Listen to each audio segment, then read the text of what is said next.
All right.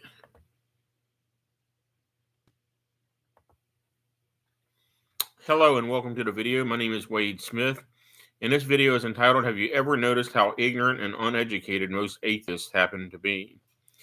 Recently, on a blog, forum, whatever, an atheist joined one of my threads and made a totally bogus claim that the United States is not founded as a theocracy. That is an outright lie. Only atheists think that. Anybody who has ever read the Declaration of Independence, which is still the founding law of the United States, I'm going to read it to you in its entirety, and it gives total authority to God, not man. I'm going to read it to you in its entirety. In Congress, July 4th, 1776, the unanimous declaration of the 13 United States of America. When in the course of human events it becomes necessary for one people to dissolve the political bands which have connected them with another, and to assume among the powers of the earth a separate and equal station to which the laws of nature and nature's God entitle them, a decent, that's one mention of God, a decent respect to the opinions of mankind requires that they should declare the causes which impel them to be separation.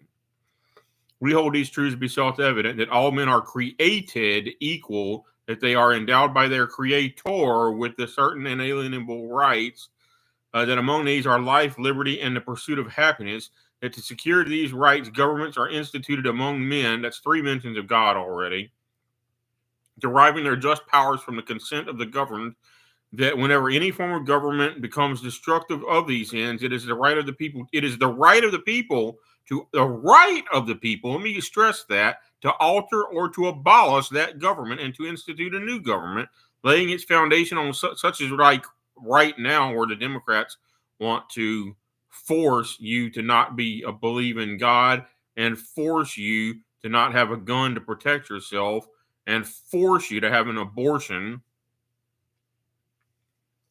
laying its foundation on such principles and organizing its powers in such form as to them shall seem most likely to affect their safety and happiness. Prudence indeed will dictate that governments long established should not be changed for light and transient causes, and accordingly all experience has shown that mankind are more disposed to suffer while evils are sufferable than to right themselves by abolishing the forms of which they are accustomed. But when a long train of abuses and usurpations, pursuing invariably the same object, evinces a design to reduce them under absolute despotism, it is their right, the people, it is their duty to throw off such government and to provide new guards for their future security. Such has been the patient sufferance of these colonies, and such is now the necessity which constrains them to alter their former systems of government. I can tell, by the way, let me interrupt you for a second. I can tell by reading this that this author has an IQ of around 180. All right? Just reading this. I know because I have an IQ of 187. But anyway, the history of the present King of Great Britain is a history of repeated injuries and usurpations, all having in direct object the establishment of an absolute tyranny over these states. To prove this, let facts be submitted to a candid world. He has refused his assent to laws, the most wholesome and necessary for the public good. He has forbidden his governors to pass laws of immediate and pressing importance unless suspended in their operation till his assent should be obtained, and when so suspended, he has utterly neglected to attend to them. He has refused to pass other laws for the accommodation of large districts of people unless those people would relinquish the right of representation in the legislature, a right inestimable to them and formidable to tyrants only. He has called together legislative bodies at places unusual and uncomfortable and distant from the depository of their public records for the sole purpose of fatiguing them into compliance with his measures.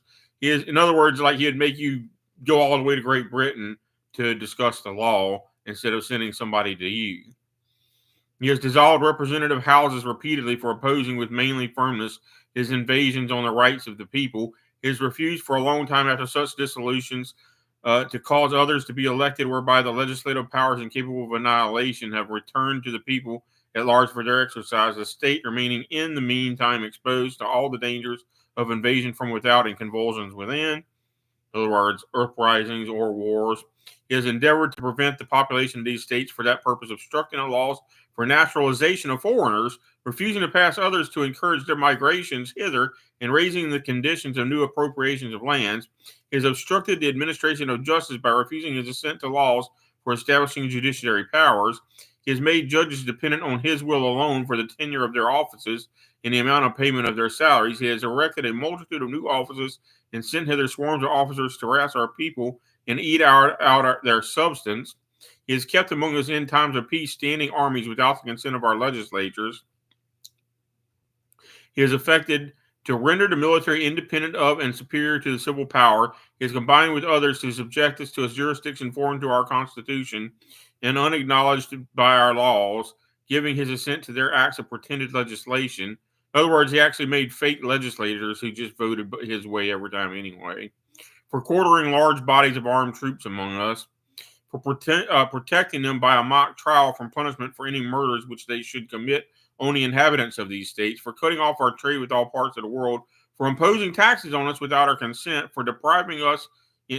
Democrats want a 45+% tax on anybody that makes above a certain amount in the United States. Do you realize that that's almost slavery?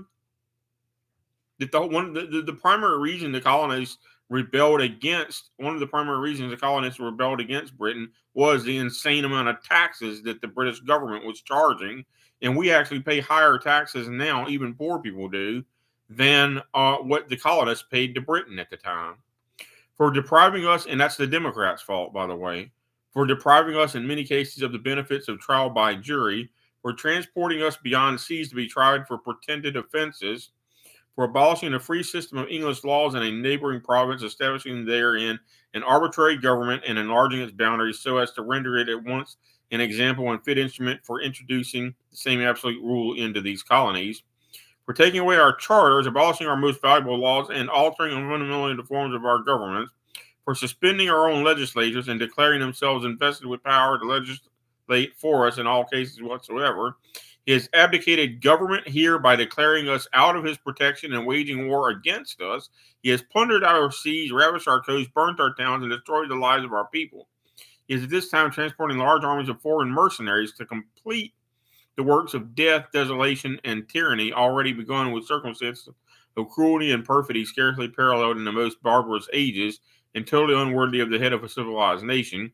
He has constrained our fellow citizens taken captive on the high seas, talking about the King of England, to bear arms against their country, to become the executioners of their friends and brethren, or to fall themselves by their hands. He has excited domestic insurrections among us and has endeavored to bring on the inhabitants of our frontiers the merciless Indian savages. Notice Thomas Jefferson, who lived next to the Indians, called them savages. There was something wrong with those people, whose known rule of warfare is an undistinguished destruction of all ages, sexes, and conditions. So he's saying that the Native Americans waged total war against the colonists and murdered and raped everyone, man, woman, and child, and that the king actually paid the Native Americans to do that. In every stage of these oppressions, so don't believe the claim that the Native Americans were the innocent victims of genocide in the United States. The Native Americans were savages. They were a violent, barbaric, insane generation of people. And that's what you were actually taught in school. And believe it or not, it's what the real record shows right here in writing. In every stage of these oppressions, we have petitioned for redress in the most humble terms. Our repeated petitions have been answered only by repeated injury. A prince whose character is thus marked by every act which may define a tyrant is unfit to be the ruler of a free people. Nor have we been wanting in attention to our British brethren. We have warned them from time to time of attempts by their legislator to extend an unwarrantable jurisdiction over us. We reminded them of the circumstances of our immigration and settled here. We have appealed to their native justice and magnanimity, and we have conjured them by the ties of our common kindred to disavow these usurpations, which would inevitably interrupt our connections and correspondence. They too have been deaf to the voice of justice and congeniality. We must therefore acquiesce to the necessity which denounces our separation and hold them as we hold the rest of the mankind, enemies in war, in peace, friends. We therefore, the representatives of the United States of America in General Congress, assembled, appealing to the supreme judge of the world as God, for the rectitude, that's the fourth mention of God, of our intentions, due in the name and in the authority of the good people of these colonies, solemnly publish and declare that these United Colonies are and of the right ought to be free independent states, that they are absolved from all allegiance to the British Crown, and that all political connection between them and the state of Great Britain is and ought to be totally dissolved, and that a free and independent states, they have full power to levy war, conclude peace, contract alliances, establish commerce, and to do all other acts and things which independent states may of right do. And for the support of this declaration, with a firm reliance on the protection of divine providence, the fifth mention of God, we mutually pledge our each other our lives and our fortunes and our sacred honor, again mentioning God. So there is actually 6 times that he appeals to God or divine providence or sacred honor. And he calls God the supreme judge of the world. You lying atheist. This was in fact founded as a nation which was supposed to honor God, not atheism. So anybody who tells you, young man or young woman, that the United States is supposed to be a secular nation and that we're not supposed to be a theocracy is an outright liar. Read what this author wrote, which is Thomas Jefferson, by the way. He refers to appealing to the supreme judge of the world, which is God. He refers to divine providence, which is God. He refers to sacred honor, which comes from God. All right, and he referred directly to God by the act of creation and the creator. All right, so any person telling you that the United States is not supposed to be a theocracy is a bald-faced liar.